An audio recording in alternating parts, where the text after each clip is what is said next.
Hey everyone, welcome back to String Cheese and Applesauce, where today we're doing a Lego room tour slash update. So, as you can see, here's just kind of an overall view of the Lego room. So, quick update. So here's the door, you come in. I've actually moved to a different room in the house. So, the room is a little bit longer, about the same width, but what's interesting about it is the way that the room is laid out. We basically gained about this much length, but the door layout of the closet and the door that goes into the room is a lot different.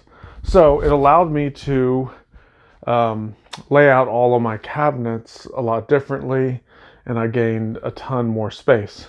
So what you can see here right when you enter the room, this is my build table, same as my last room, same up here with the minifigure cabinets and then my workstation in the corner. But over here is kind of where everything has been updated. So we have large bins over here with large quantity of parts. It's mostly just basic bricks and plates over there. And you can see there's still room right here to add another one of these. I hope to do that soon because I'll get rid of these small bins. These bins have lids. It's harder to access parts with lids on it than it is with a drawer that you can simply pull out and close. So, floor to ceiling, I've got it as high as I can reach without having to be on my tippy toes. So that allows me to access the top drawers. I lay this out with the parts that I use the most are kind of right in the middle, what I consider kind of chest to waist high. So a lot of really high quantity common parts that you would use kind of the most are all right here. And then at the top, it's high quantity parts, but parts that I don't necessarily use a ton of. So you see you got corner panels there, you got the rock pieces and all that. So for me, putting the stuff that I don't use that often at the top works out, because since you're not accessing it that often, it doesn't matter. That's just storage up there. Same with the bottom drawers. A lot of the bottom drawers are parts that are just not accessed that often. So at the top, you can see there's room kind of just to throw some mocks or sets that I've been building. Same with the other side. Just stuff I've been working on and or sets that are not disassembled yet. So this wall, if you remember from my previous room, this was kind of the main storage area. I had a few of these bins that were shoved in a corner, and then the closet door was kind of like on that side. Well, now that it's over here, it's more or less allowed me to have clean access to everything here. Now this little part right here is a little tight, kind of squeezing in here to open this drawer, but what I've done is same deal. It's the parts I don't use that often are in those three drawers, whereas over here it's parts that would be used a lot more often.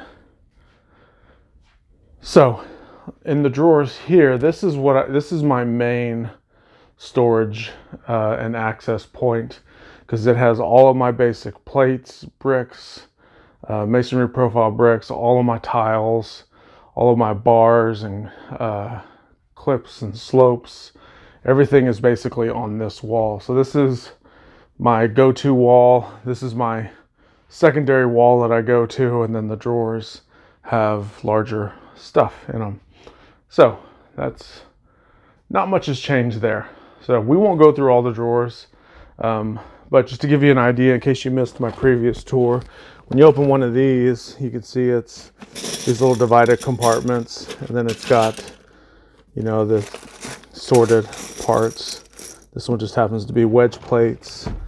You go down to this one here, got some Technic bricks and plates, a little bin of sorted wheels, and more Technic stuff back there. So like I said, we won't go through all these, but basically we got plates, bricks, tiles, all the fun stuff right here.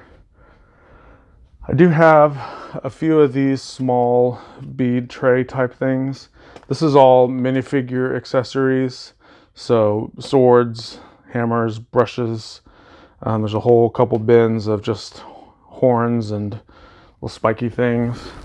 So ideally I'm trying to get away from all of the anything that has a lid, but with all the small pieces like that, these still work just fine. So this whole wall is new with new storage. All of this is storage.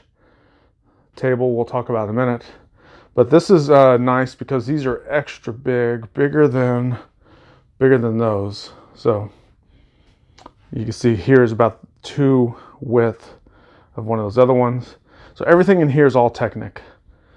So a lot of, for example, this whole drawer here is just Technic panels. And then this drawer is Technic lift arms. So as you can see, I am, but getting less and less into Technic. But I used to be a huge Technic fan. So we've got all these bushings. Here's a whole drawer of sorted axles, connectors. Here's all the gears and gear related stuff. Here's all the power functions. Some of it's not Technic. This is a whole drawer of train parts. So we've got tracks, wheels, little connectors. I bought a few train sets a couple years ago, but haven't really got back into it. This is roller coaster track. A huge quantity of it. The bulk of this is from Lug Bulk. We were able to order some track elements in high quantities, so I don't have that many roller coaster sets to make that. We got windscreens, some boat whole pieces. This is all Technic tank tread pieces, and I have not bought any bulk of this stuff. This is literally everything that's accumulated from buying Technic sets. Now, I bought 3 or 4, no wait, I think I bought 5 of the Nexonite 4 Trex set, and they used a ton of these large tank tread pieces in it. So not all of these are accumulated from Technic sets. Up here is some mocks that are still wrapped up from a convention I went to. I'll unwrap those at a later date and we'll go over that. I have some fun stuff I want to share with that. Okay, moving on to this table. So this is another new addition since I have more room. This is basically my disassembling and sorting table. So when I disassemble sets, I sort it into subcategories. That's what all these bins are for. So basically, I have a few things here to disassemble. When I disassemble it, so we've got a bin of tile, a bin of Technic. I've got plates, slopes, bricks, plant pieces, round bricks, clips, round plates, wedges, yada yada yada. So it's kind of my subcategories that I've come up with that work the best. When one of these fills up, I then sort it specifically to the drawers that it needs to go in, and it goes in the drawer. So what this has allowed me to have is a permanent space to disassemble stuff, whereas before when I would disassemble stuff, I was doing it on my build table. Then when I needed to build something, it all just went in an empty bin, and then those empty bins just accumulated. So since I've moved into this room, I've been able to eliminate all of my loose, unsorted pieces. Everything's been sorted. Everything's been put away except for the stuff that is not filled up yet. So I am running a system right now to where I'm always 100% sorted and or about to be sorted. So I absolutely love this table. It allows me to have my workspace but then also allows me to stay organized. And sometimes when I'm building big stuff, I was working on some stuff over the Christmas holiday. I was able to stage it over here, so I put it over here off to the side while I still was able to build stuff here, and then I moved it over here. So just having this extra room is nuts. All right, so let's move into the closet. So this is another huge addition to this, moving to this room. The previous room just had a standard coat closet, size closet. This is actually a walk-in closet. It has a window, so there's a lot of light to see during the day. At nighttime, obviously there's a light in there. But what this has allowed me to do is to have plenty of room for my overflow of sets, which I'm not necessarily keeping these sets sealed. I just haven't got to build them yet. I built quite a few over the Christmas break, but you can still see there's quite a few. And then all the way up to the ceiling on that shelf. Then I got a little bit more storage over here, and we're good there.